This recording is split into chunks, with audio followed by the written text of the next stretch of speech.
News 18 Urdu, Srinagar. Kashmir के सूरत हाल पर UP के वज़ीर-ए-आला योगी आदित्यनाथ ने बयान दिया। उन्होंने कहा कि हिंदुस्तान 90 दहाई को पीछे छोड़ आया है। मुल्क 90 की दहाई को काफ़ी पीछे छोड़ चुका है।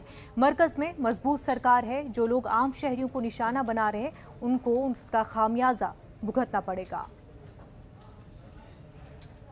ये कश्मीर में जो हो रहा है ना, कभी वहाँ भी सहानुभूति व्यक्त कर देते तो लोग उनको नेता मानते हैं।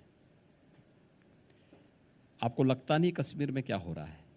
बिल्कुल, बहुत ही दुखद घटना है। जिस तरह से चिन्हित करके धर्म के आधार पर हिंदू और सिखों को निशाना बनाया जा रहा है। जो लखीमपुर खीरी में हिंदू और सिखों को लड़ाने का कुत्सित प्रयास कर रहे हैं ना, इनको कश्मीर का आईना दिखाना चाहिए।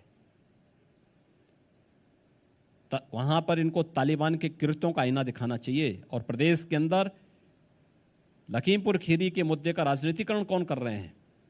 जो तालिबान का समर्थन काबुल में कर रहे हैं। ये वही चेहरे हैं, ये मिलते जुलते चेहरे हैं। यहां पर हिंदू और सिखों में वैमनस्यता पैदा करने का प्रयास कर रहे हैं। कश्मीर में हिंदू और सिखों की निर्मम हत्या को पर मौन होते हैं, और काबुल में हिंदू, सिख और अन्य अल्पसंख्यक समुदाय पर होने वाले अत्याचार पर ये लोग तालिबान का बेशर्मी के साथ समर्थन करते हैं। देखिए, 1990 अब बहुत दूर जा चुका है, पर टारगेटिंग नया भारत है। वह एक घटना हो सकती है। अब वहां पर कोई भी कश्मीरी पलायन नहीं कर सकता कश्मीर से।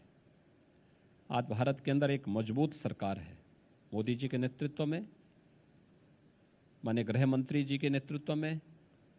आंतरिक सुरक्षा पहले की तुलना में कई गुना सुदृढ़ हुई है। जिसने किया है वो भुगतने को भी तैयार हो गया होगा, वो भुगतेगा भी। आज कोई ऐसा नहीं कर सकता। गोरखपुर में योगी आदित्यनाथ ने बीजेपी आईटी सेल से भी खिताब किया। उन्होंने कहा कि आईटी सेल आज के दौर में काफ़ी अहम है। जो कोई भी पार्टी के खिलाफ मुहिम चलाता है, उसको जवाब देने के लिए आईटी सेल काफ़ी अहम है।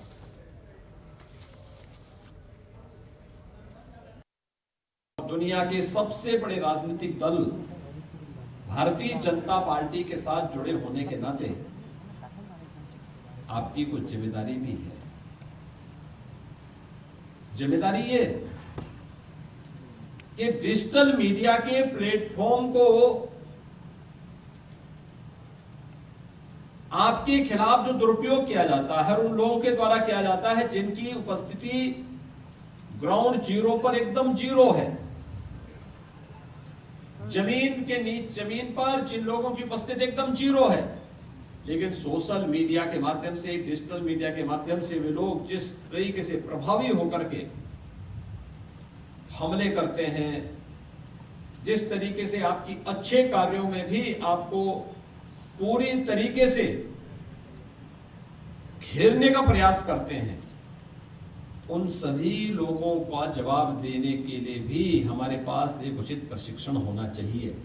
और इसलिए आज के इस अवसर पर, इस कार्यशाला में मुझे आप सबसे ही कहना है, आपने देखा होगा, चाहे वह फेसबुक हो, इंस्टाग्राम हो, ट्विटर हो या व्हाट्सएप हो, इन सब में आप देखते होंगे भारतीय जनता पार्टी के अपने अकाउंट हैं। प्रधानमंत्री मोदी जी का भी और केंद्र सरकार का भी और राज्य सरकार का भी उस पर प्रभावी उपस्थिति है।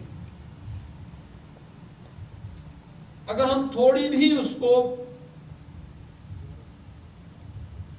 लाइक करें, कोई ट्वीट होता है रिट्वीट करें, अपना कंटेंट लिखें, सकारात्मक कंटेंट, छोटे छोटे वाक्यों में, बहुत लंबा नहीं होगा, बहुत प्रभावी हो सकता है। वक्त हो गया एक छोटे से ब्रेक का, जल्द होंगे हाजिर।